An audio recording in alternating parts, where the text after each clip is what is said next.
जय महाराष्ट्र मित्रांनो, मी मराठी 45 या चॅनलवरती आपल्या सर्वांचे स्वागत आहे। लाडकी बहीण योजना फेब्रुवारी महिन्याचा हप्ता सर्वांच्या पात्र महिलांच्या लाभार्थ्या खात्यामध्ये जमा झालेले आहेत।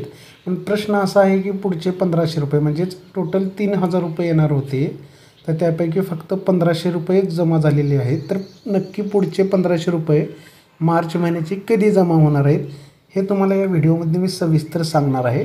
या संबंधित शासनाकडून सुद्धा अपडेट आलेला आहे, तर तुम्ही बघू शकता। संबंधित अपडेट का आहे ते समजून घेऊया आपण अगोदर।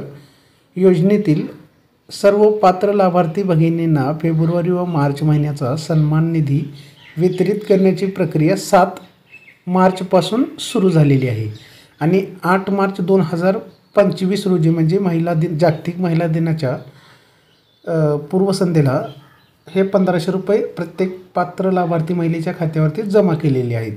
पण गैरसमज असा झाला आहे की याच अकाउंटमध्ये त्याच पूर्वसंध्येला 3000 जमा होणार होते, त्याऐवजी फक्त 1500च का जमा झाले। तर याचं अपडेट आणि लेटेस्ट न्यूजसुद्धा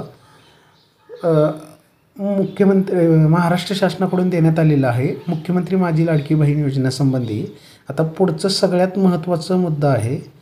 ही प्रक्रिया दिनांक 12 मार्च 2025 पर्यंत सुरू राहणार असून सर्व पात्र लाभार्थ्यांच्या बँक खात्यात फेब्रुवारी महिन्याचे 1500 आणि मार्च महिन्याचे 1500 रुपये असे 2 टप्प्यात एकूण 3000 रुपये जमा करण्याची प्रक्रिया युद्धपातळीवर सुरू आहे। म्हणजे 12 मार्च 2025 पर्यंत जे उर्वरित मार्च महिन्याचे 1500 रुपये जमा झालेले नाहीत ज्या पात्र महिला लाभार्थ्यांच्या खात्यावरती, ते सुद्धा 12 मार्च 2025 या तारखेच्या आत जमा केले जाणार आहेत, अशी अपडेट महाराष्ट्र शासनाच्या विभागाकडून देण्यात आलेली आहे। आणि सर्व पात्र लाभार्थ्यांनी दोन्ही महिन्यांचा लाभ मिळणार असून याबाबत महाराष्ट्रातील सर्व लाडक्या बहिणींनी निश्चिंत राहावे असं आश्वासनसुद्धा करण्यात आलेलं आहे।